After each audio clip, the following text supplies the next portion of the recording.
આદિવાસીઓને વનવાસી કહેવું ભારે પડ્યું। રાષ્ટ્રપતિએ મોદી સરકારની બોલતી કરી બંધ। મિત્રો, દેશના રાજકારણમાં છેલ્લા કેટલાય સમયથી એક એવો મુદ્દો ગરમાયો છે જેણે આદિવાસી સમાજની ઓળખ અને અસ્મિતા પર પ્રશ્નો ઊભા કરી દીધા છે। લાંબા સમયથી મોદી સરકાર પર આરોપ લાગતા આવ્યા છે કે તેઓ આદિવાસીઓને તેમના બંધારણ અધિકારોથી વંચિત રાખી રહ્યા છે અને તેમના જલ, જંગલ અને જમીન પર કબજો જમાવવાનો પ્રયાસ થઈ રહ્યો છે। પરંતુ હવે આ વિવાદમાં એક નવો વળાંક આવ્યો છે જેણે ભાજપ સરકારને સંકટમાં મૂકી દીધી છે। વાત ત્યારે વણસી જ્યારે ભાજપ અને તેના વૈચારિક સંગઠનોએ આદિવાસી સમુદાયને વનવાસી તરીકે સંબોધવાનું શરૂ કર્યું। આ શબ્દનો પ્રયોગ આદિવાસી સમાજ અને વિપક્ષ માટે એક મોટો અપમાનનો વિષય બની ગયો છે। મિત્રો, આ વિવાદને ત્યારે વધુ વેગ વળ્યો જ્યારે ખુદ રાષ્ટ્રપતિ દ્રૌપદી મુર્મુએ આ મુદ્દે મૌન તોડ્યું। 18 જૂનના રોજ મધ્યપ્રદેશમાં આયોજિત એક કાર્યક્રમમાં જ્યારે રાષ્ટ્રપતિ ઉપસ્થિત હતા ત્યારે તેમણે આદિવાસી સમાજની ઓળખ વિશે સ્પષ્ટ શબ્દોમાં વાત કરી। તેમણે કહ્યું હતું કે આપણે તેમને આદિવાસી કહીએ છીએ જ્યારે અમુક લોકો તેને વનવાસી કહે છે।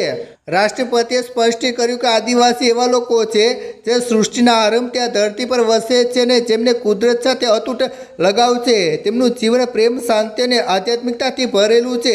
રાષ્ટ્રપતિએ ભલે સીધું નામ ન લીધું હોય પરંતુ તેમનો આશરો ભાજપની વિચારધારા પર સીધો પ્રહાર માનવામાં આવી રહ્યો છે।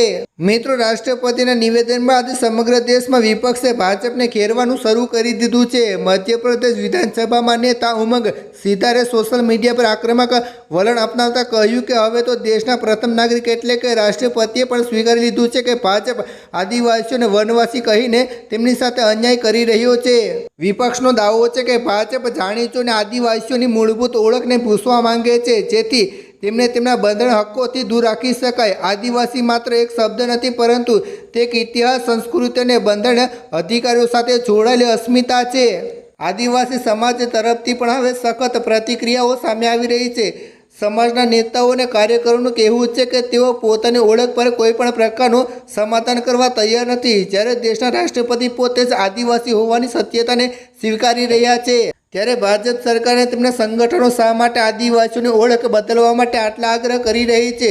આ પ્રશ્ન હવે દેશભરના આદિવાસી વિસ્તારોમાં ચર્ચાનો વિષય બન્યો છે। ભાજપ આ વિવાદમાં એટલું ઘેરાયેલું છે કે તેમના મુદ્દે કોઈ સંતોષકારક જવાબ આપવો મુશ્કેલ બની રહ્યો છે। આ સમગ્ર પ્રકરણ એ વાતનો સંકેત આપે છે કે ભાજપ માટે આદિવાસી મતોનું રાજકારણ હવે આસાન નથી રહ્યું। આદિવાસી સમાજ હવે જાગૃત થઈ ગયો છે અને તેઓ પોતાની ઓળખ અને અધિકારો માટે કોઈપણ હદ સુધી લડવા તૈયાર છે। રાષ્ટ્રપતિના નિવેદને ભાજપના તે તમામ દાવાઓની પોલ ખોલી નાખી છે જેમાં તેઓ આદિવાસીઓને વનવાસી કહીને અલગ અલગ ઓળખ આપવાનો પ્રયાસ કરી રહ્યા હતા। આવનારા સમયમાં મુદ્દો ભાજપને કેટલું ભારે પડશે તે જોવું રસપ્રદ રહેશે। મિત્રો, શું આદિવાસીને વનવાસી કહેવું તે યોગ્ય છે? નીચે કમેન્ટ કરીને જરૂર જણાવજો અને જેમ બને તેમ આ વિડીયો શેર કરો, વોટ્સએપ, ફેસબુક પર ફેલાવી દો, લોકોને દેખાડો। ધન્યવાદ।